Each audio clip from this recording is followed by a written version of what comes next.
Olá, pessoal. Bem-vindos a mais um bate-papo tributário. Nesse vídeo aqui, a gente vai falar um pouco sobre planejamento tributário envolvendo lucros auferidos no exterior. Então, a gente vai entrar dentro de algumas questões, como, por exemplo, como é que eu posso fazer um planejamento tributário internacional? Como era o tratamento dos lucros auferidos por pessoa jurídica brasileira antes da Lei 9249 de 95, que mudou isso? Como é que ficou depois da Lei 9249 e como é que eu posso fazer atualmente um planejamento tributário envolvendo os lucros auferidos no exterior. Então, o professor Pedro Anan vai esclarecer essas questões para nós. Professor, mais uma vez, obrigado aqui pela sua presença e pela parceria de sempre. E passo a palavra, então, para que comece a exposição e o bate-papo aí para a gente discutir esse Então, tema. tá bom. Obrigado, Jorge. Obrigado a todos. Esse é um tema interessante, né, porque envolve planejamento tributário internacional, né, mas para a gente poder entender esse tema, a gente tem que dar um contexto histórico disso, porque você tinha um regime de tributação de lucros, rendimentos e ganhos de capital auferidos no exterior antes, até 31 de dezembro de 1994 e depois de 1º de janeiro de 1995. Então, como é que era antes? Até 31 de dezembro de 1994, o que vigia no Brasil? Os, para as pessoas jurídicas, tá, gente? Pessoa física sempre foi tributação universal. Os lucros e rendimentos oferidos no exterior eram tributados somente os oferidos no Brasil. Os lucros e rendimentos oferidos no exterior, eles não eram tributados no Brasil, tá? Até 31 de dezembro de 1994. E aí, o que as empresas faziam? Né? O que elas perceberam? Como esse lucro não é tributado no Brasil, vou fazer um planejamento tributário. Qual que era esse? Né? Eu pegava uma empresa brasileira, remetia recursos, né, para uma empresa no exterior.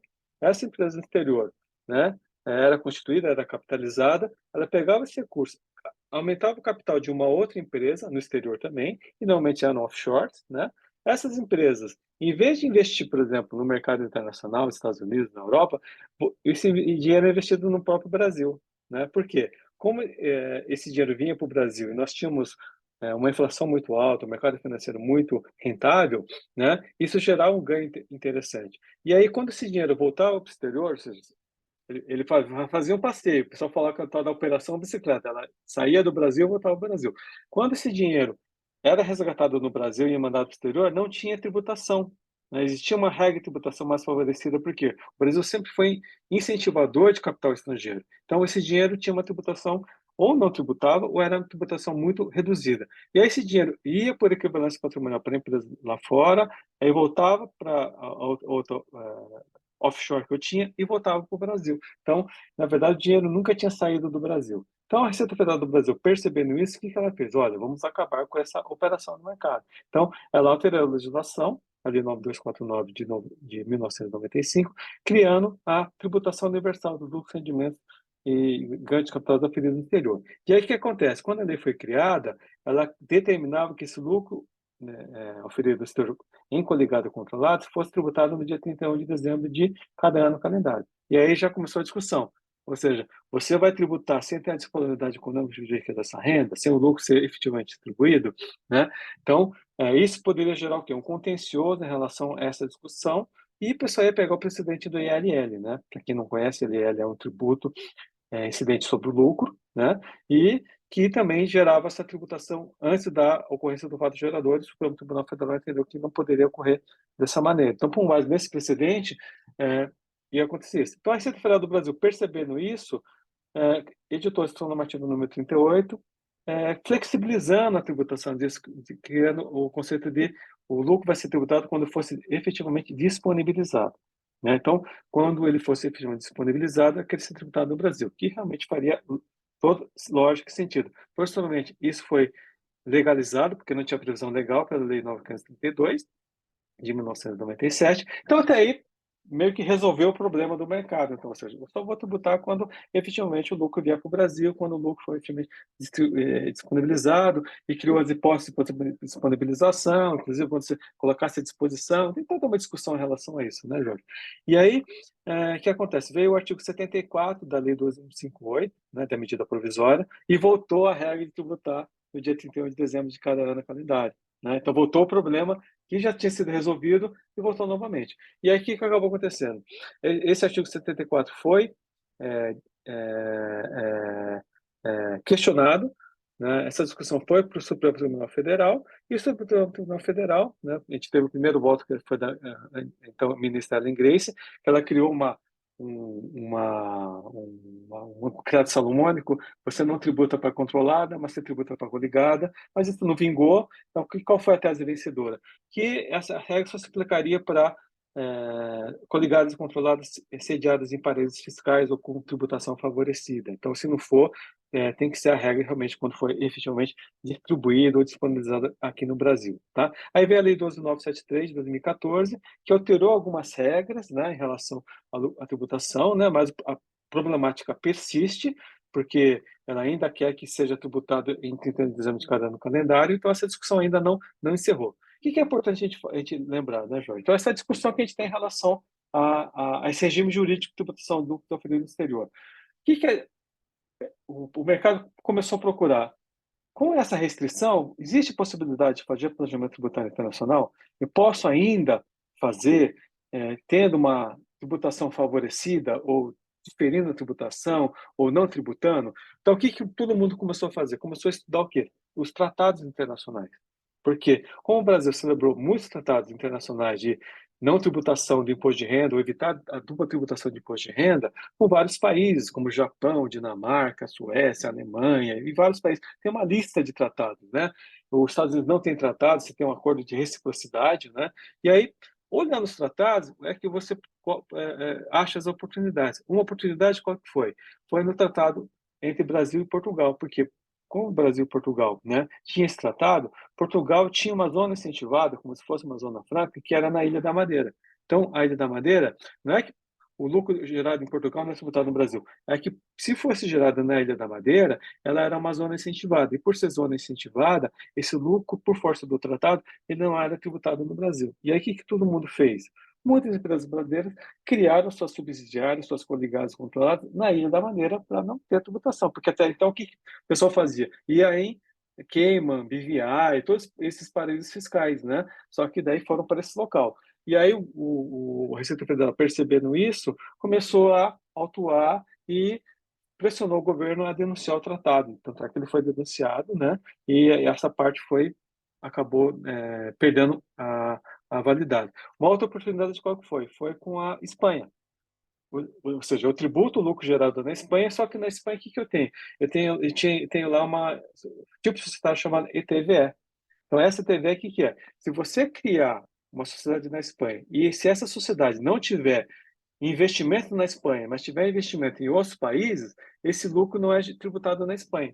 Então, por força disso, o que o pessoal fazia? Criava na Espanha e essa empresa espanhola investia em outros países, né? E aí, por exemplo, a Ambev criou essa operação, tanto é que é o famoso caso Eagle, né? Então, ela tinha uma sociedade chamada de TV na Espanha que não investia na Espanha, investia em outros países. E aí, por força desse tratado, esse lucro não era tributado aqui no Brasil. Então, o que é importante para quem quer militar com o direito tributário internacional, quer fazer planejamento tributário internacional? Tem que estudar os tratados internacionais. E o que a gente aprende com tratados? São conceitos diferenciados do direito interno nosso. Então, você tem aquela questão, conceito de estabelecimento permanente, o conceito de lucro, rendimento é diferente do nosso conceito aqui no Brasil. E aí você tem que entender os tratados para poder entender se aquele valor que está sendo gerado lá fora, que está sendo oferido pela empresa coligada com o lá fora, ela vai ser tributada aqui no Brasil. Então, isso que é importante para o pessoal aprender. Então, existe possibilidade? Existe, tá? Então, é isso que a gente tem que tomar cuidado, né, em relação a isso. Em relação à discussão jurídica, o que nós temos? Nós temos essa discussão do Supremo, que você não aplica a tributação desse lucro do exterior para as empresas que não são sediadas em paraísos fiscais, então seria a regra da disponibilização, e nós temos a regra 9 da Lei 12.963, que pode ser objeto de questionamento ainda por parte do mercado. Então, não é que fechou as portas, é possível fazer, mas você tem que tomar cuidado. Estou sem microfone. A ADI, eu acho que foi a ADI 2588, que foi julgada pelo Supremo, né, em 2013, Isso mesmo. que envolvia esse artigo, ela até deixou alguns pontos ocultos. A gente pode fazer um vídeo, eu acho, específico sobre essa ADI, talvez, para esclarecer esses pontos, porque alguns casos ali, por exemplo, acho que é coligadas, não sei se era coligadas em paraíso fiscal, agora não me recordo, ou ou em outro país que não seja paraíso fiscal, o Supremo meio que não se pronunciou. Então, ele Isso, definiu algumas situações, mas outras ele deixou, tipo, isso. não sei o que vai acontecer. Né? Então, interessante ver que essa decisão foi bastante, vamos dizer assim, foi bastante questionada pelos contribuintes. Eu lembro que, no caso, o professor Alberto Xavier fez sustentação oral, né, dizendo que ó, não posso ter disponibilidade, mas o Supremo entende que quando é paraíso fiscal tem que considerar, né, tem Sim, que sim, sim, sim. tributar lá em 31 de dezembro mesmo que, enfim. Aí criaram várias teses já, mas a empresa controla, então ela tem, né, disponibilidade e tal. A gente sabe que isso, do ponto de vista, né, do imposto de renda, não é ter disponibilidade jurídica e econômica. A disponibilidade jurídica e econômica é da empresa que está lá fora, que é outra pessoa jurídica. Não Sim, pode sim. desconsiderar essa pessoa jurídica. Mas é bem interessante, até recordando aqui o livro que a gente estava falando antes de começar o vídeo, né? O professor Sérgio André Rocha tem um livro sobre, né, os lucros auferidos por controlados e coligados no exterior, um livro específico que analisa todos os votos dessa DI aí 2588.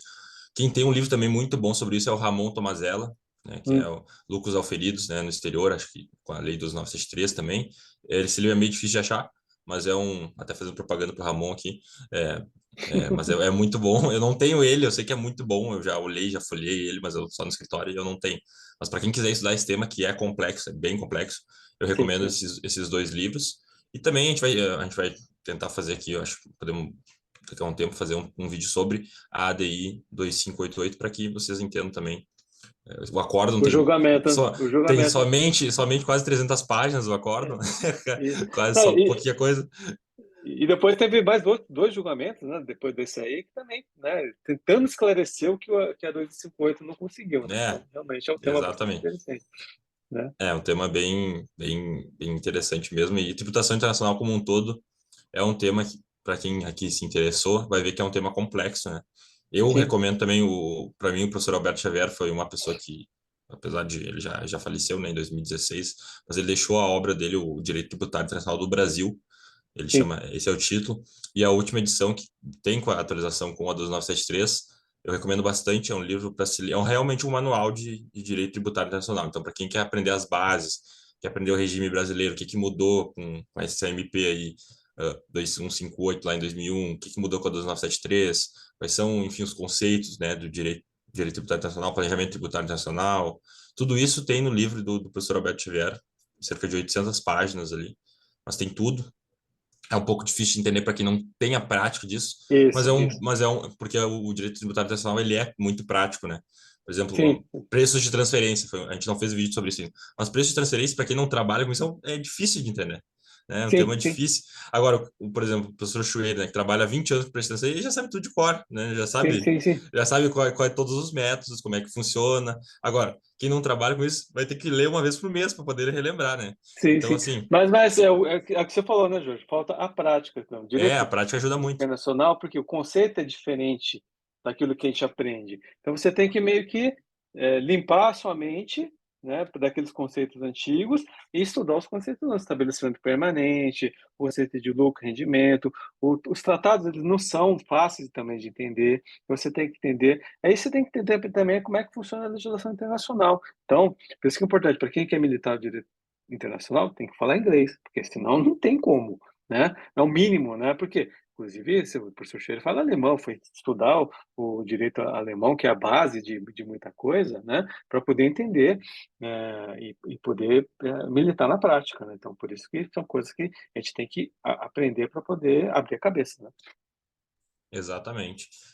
O inglês é fundamental e até outras línguas também, para quem quiser, é interessante saber, porque muitas vezes vou analisar um tratado lá de outro país, aí eu tenho que analisar a legislação interna desse outro país, né? Talvez Sim, não tenha sim, sim, inglês. sim, Então, sim, enfim, para ver se tem, por exemplo, quando não tem tratado também, no caso da Alemanha, né, que teve tratado denunciado lá. sim, sim. Agora, atualmente eu tenho tratamento recíproco, né, entre Alemanha e Brasil, mas não tenho tratado. Então eu vou ter que ir lá olhar a legislação alemã para ver como é que funciona o rendimento, por Isso, exemplo, de uma pessoa física, para ver como é que isso está lá, né, se eu vou ter uma isenção, né, enfim, um crédito. isso mesmo, Então, isso mesmo. então o direito tributário nacional é muito legal, mas tem que alinhar a teoria com a prática, porque senão fica bem mais difícil de entender. Aí vocês vão ter que estudar bem mais. Eu falo por mim, porque eu não tive pouquíssima prática com isso. e eu tive que estudar no abstrato. Então foi muito mais difícil de entender, Sim, né? sim, sim, sim, sim. Mas Mas é consegui, verdade. consegui, mas consegui. É, é. A gente vai, né, vai vendo vídeos, vai às vezes tem vídeos aí sobre planejamento tributário no YouTube, tem palestras, né? Tem casos, também é interessante analisar casos no CARF, analisar casos no judiciário de empresa que, enfim, remeteu dinheiro para não sei aonde, aí aplicar o tratado. Então é interessante buscar também. Aqui a gente já está num tópico de dar dicas, né? Porque a gente sempre fala do Sim, conteúdo, mas a sim, gente também sim. dá dicas para quem está começando. É interessante procurar um escritório que trabalhe com isso, né? Principalmente o pessoal de São Paulo, aí tem muitas opções. Tem escritórios Sim, que são muito especializados nisso, né? Em direito tributário nacional. Então, quem tiver interesse, e eu acho que é uma matéria muito legal de se trabalhar, busque um escritório que trabalhe com isso, né? Porque realmente é uma grande oportunidade também depois de talvez ir para fora, né? Trabalhar numa empresa internacional, sim, sim, sim. Eu você, acho nem que importante. até empresa de consultoria. Nessas empresas de consultoria tem um setor específico de tributos, né, de tributação internacional. Sabe, KPMG, sabe, as Big Four, né, tem. Isso, Então, Price, né? Então, todas exato. têm, realmente. Price, Ernst Young. Então, é bem interessante para quem quiser começar. E geralmente o pessoal que trabalha hoje com isso, o professor Chuele, o professor Sérgio André, outros professores, começaram em empresas de auditoria, Sim, foram, né? foram, foram. Todos tiveram uma prática em empresas de auditoria. Então, para quem tiver interesse, querendo ou não, uma dica que a gente dá aí.